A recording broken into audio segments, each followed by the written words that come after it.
Alors, pour faire des exercices de statistiques à deux variables, ou aussi de régression linéaire, pour trouver par exemple la droite d'ajustement affine avec la méthode des moindres carrés, avec la numwork, donc on va regarder un peu comment ça se passe. Donc, dans l'énoncé, on a généralement un tableau de données avec deux lignes x et y. Donc, c'est chacun de ces couples de données, par exemple ici 0, 2,78, 1, 3,27, 2, 3,52 et ainsi de suite, ça va représenter un point qu'on va devoir placer. Ici, par exemple, dans cet énoncé, ils sont déjà placés. Par exemple, il y a le point 0, 2,78 qui est placé, après le point 1, 3,27 qui est placé, et ainsi de suite. Généralement, on va nous demander, grâce à ces données, de déterminer une droite d'ajustement affine par la méthode des moindres carrés, c'est-à-dire une droite qui passe au plus près de ces points. Donc la droite, elle ne va pas passer par ces points, mais au plus près. Pour ça, dans la numwork, on a dans le menu principal, ici, donc quand on la démarre, ça n'apparaît pas. Donc il faut descendre sur l'écran de la partie du bas du menu et on va aller dans régression. Donc dans régression, d'ailleurs, on peut regarder le petit graphique, ça représente bien des points et une droite qui passe au plus près de ces points. Donc quand je fais entrer, j'ai deux colonnes. Dans x1, je vais marquer les x et dans y1, je vais marquer les y qui correspondent. Donc ici, par exemple, dans les x, ça va me donner 0, 1, 2, 3 et 4.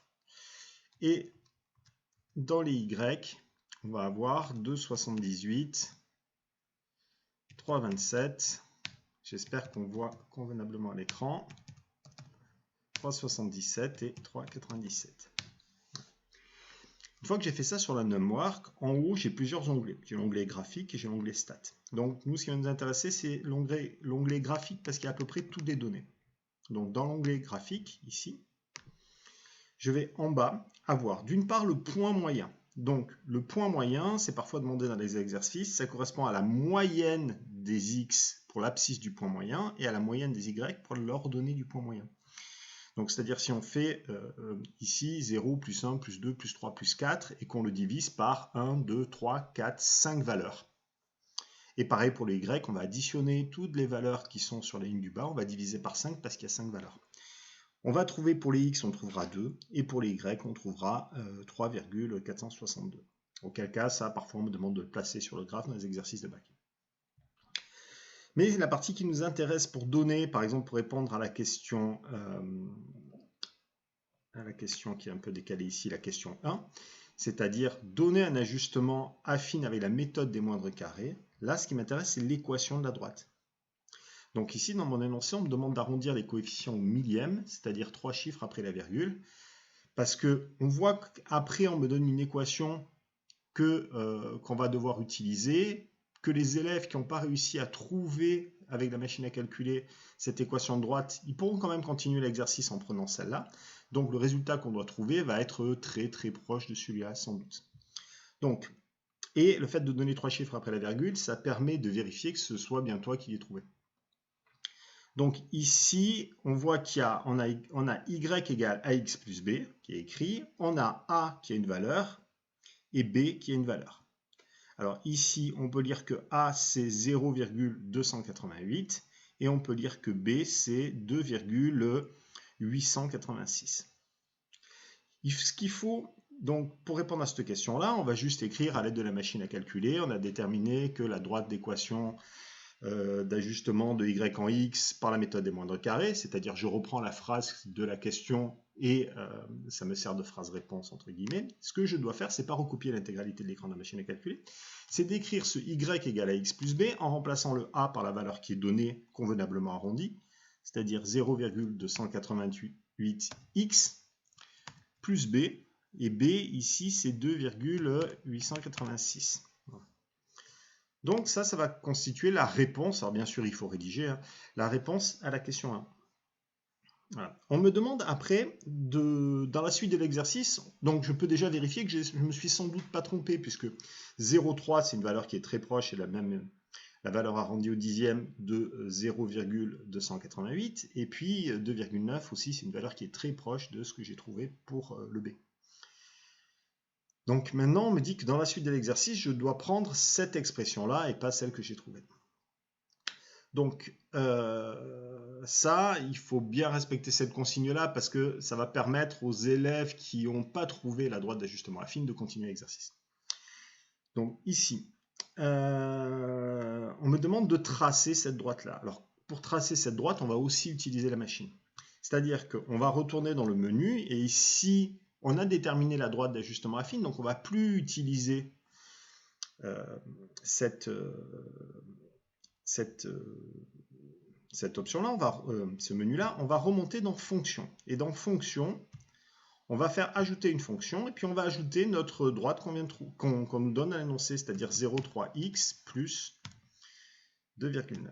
On fait entrer. Et dans la mémoire, en haut, on peut avoir tableau pour avoir un tableau de points. Donc graphique, ça va nous tracer une droite, ça nous intéresse assez peu. C'est la même qu'on a eu dans le menu ajustement affine. Et ici, on va avoir des valeurs. Pour tracer la droite sur le graphique, qu'est-ce qu'on va faire? On va choisir par exemple 3 valeurs. Alors 2 pourrait suffire, mais 3 c'est mieux, ça évite les erreurs. 3 qu'on arrive convenablement à placer. Par exemple, ici, je vais regarder. Donc je vois que je commence à 0, je finis en 10, et je peux placer convenablement des points tous les 0,5. D'accord? Donc, si jamais la machine n'avait pas convenablement réglé, on monte sur régler l'intervalle. Début, je vais mettre à 0. Fin, je vais mettre à 10, ça me convient. Je peux même mettre à 11 parce que mon graphique, il est gradué jusqu'à 11. Le pas, c'est tous les combien je veux une solution. Ici, tous les 1, ça me conviendrait, mais je vois que j'ai des demi-carreaux aussi qui sont facilement lisibles, donc je pourrais très bien mettre 0,5.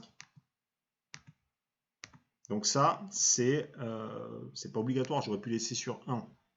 Mais 0,5, ça me donnait plus de points.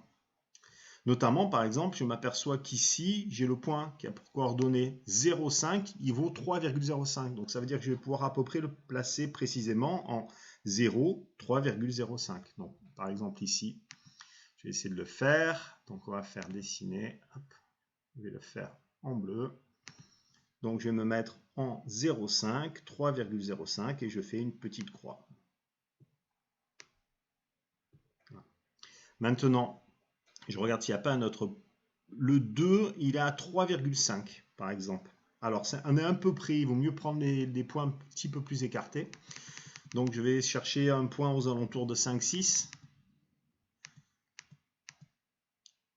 Donc, pareil, j'ai 7 qui vaut 5, ça c'est parfait à placer. 7 qui vaut 5, donc je mets mon point de coordonnée 7, 5. Voilà, je fais une petite croix. Si j'y arrive. Voilà. Et puis, je vais en trouver un aux alentours de 10, si je peux. Bon, mais par exemple, 10,5, c'est 6,05, c'est parfait. Donc, 10,5 ici, 6,05. Hop, on va se trouver là. Alors, pourquoi 3 points plutôt que 2 pour tracer une droite? Parce que si je place 2 points, forcément, une droite, je vais la tracer, même si j'ai placé un point faux. Par contre, si je place 3 points, s'il y en a un sur les 3 qui est mal placé, je vais m'en apercevoir de suite, les points ne seront pas alignés. Donc, ça permet d'éviter les erreurs. Donc, ici, bon, moi, je vais prendre les outils du bord. Donc, je vais tracer ma droite. Alors, moi, je vais tracer ma droite comme ça, voilà, qui passe par mes 3 points. Idéalement, il faudrait que je trace la droite sur tout le repère, c'est-à-dire que sur la partie gauche, ici, il faudrait que je continue ma droite jusqu'ici, mais là, avec les outils de ce logiciel, c'est pas évident, donc je vais rester comme ça. Voilà, donc là, j'ai tracé ma droite. On me dit, en utilisant cet ajustement, déterminer une estimation du temps quotidien passé devant l'écran en 2018. Donc, qu'est-ce qu'il faut faire? Il y a 2 étapes à ça. Il faut d'abord se demander 2018, ça correspond à quel rang de l'année? Bon, on voit que 2017, c'est 4, donc 2018, c'est 5. Donc ici, je vais pouvoir graphiquement estimer que à 5, donc là, il faut que je laisse des petits traits pointillés sur mon annexe quand je fais ça proprement avec une règle. Voilà, et je peux déterminer que 4,5, que 5, ça va me donner, hop, ici, 4,5. J'aurais pu aussi le déterminer sur la machine à calculer.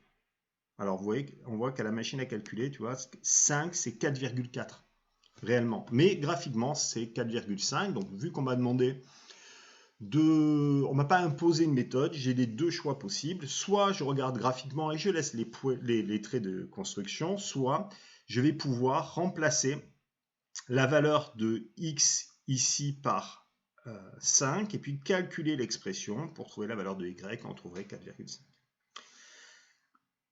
À savoir, et alors ça c'est vraiment pas une obligation d'utiliser, que dans la machine à calculer, quand on va dans le menu régression, donc là on a toujours la régression qui est rentrée, en haut, dans les menus, on peut avoir, il y a un menu qui s'appelle régression, et on peut avoir des prédictions sachant x ou des prédictions sachant y. Nous, par exemple, ici, par exemple, on nous dit pour l'année 2018, donc l'année 2018, ça correspond à un x qui vaut 5. Donc nous, on veut une prédiction sachant x. Donc on fait entrer. Voilà, et donc on veut la prédiction pour x qui vaut 5. Valider. Et on voit qu'ici, ça apparaît pour x vaut 5, y vaut 4,326. Alors, l'inconvénient de cette méthode-là, c'est que nous, on a 4,326, alors que tout à l'heure, dans la machine à calculer, dans le menu de fonction, on a trouvé 4,4. Pourquoi cet écart? Cet écart, il vient du fait que ici, on a arrondi l'expression. On l'a arrondi au dixième, alors que là, dans ta machine à calculer, elle est donnée avec tous les chiffres. Donc, finalement, cette valeur-là, elle te donne une idée de savoir si tu t'es trompé ou pas, mais ce n'est pas celle-là que tu dois reporter. Si tu dois faire, c'est plutôt celle qui est donnée dans le menu fonction. Donc, en gros, pour ne pas s'en mêler, cette dernière partie, c'est vraiment à titre informatif. Si on la zappe, c'est vraiment pas grave. Ok. Donc, par exemple, après, généralement, la question, c'est, on va souvent me poser deux questions. Une question où c'est le x qu'on connaît, et on va me demander de déterminer le y. Et une question où c'est le y qu'on connaît, on va me demander de déterminer le x éventuel. Donc, par exemple, la question d'après, c'était d'après ce modèle, en quelle année aura-t-on atteint 5 heures quotidiennes devant un écran? Donc, on voit que les heures passées devant un écran, c'est la valeur de y. Donc, je vais me mettre sur les y ici. Alors, par exemple, je vais faire d'une autre couleur. On va se mettre en vert, par exemple. Voilà. Et donc, 5 heures, je vais faire mes pointillés. Tac, tac. Voilà. Et je m'aperçois que ça correspond au rang de l'année 7. Alors, ça ne suffit pas de donner ça comme réponse, puisque le rang de l'année, la question, c'est pas à quel rang, c'est à quelle année. Donc, pareil, je vais faire le cheminement inverse. Je me dis que le rang 4, c'est 2017. D'accord? Donc, je peux le faire là, ici, sur mes doigts ou sur une feuille ou peu importe. Hein. Donc, c'est 3 ans plus tard, finalement. C'est donc en 2020. Donc, ça, c'est à peu près pour utiliser la demeure que globalement, pour les droites d'ajustement affines par la méthode des moindres carrés. De toute manière, si dans un énoncé, on te demande d'utiliser la droite d'ajustement affine par la méthode des moindres carrés, c'est obligatoirement avec la machine à calculer et dans ce menu régression.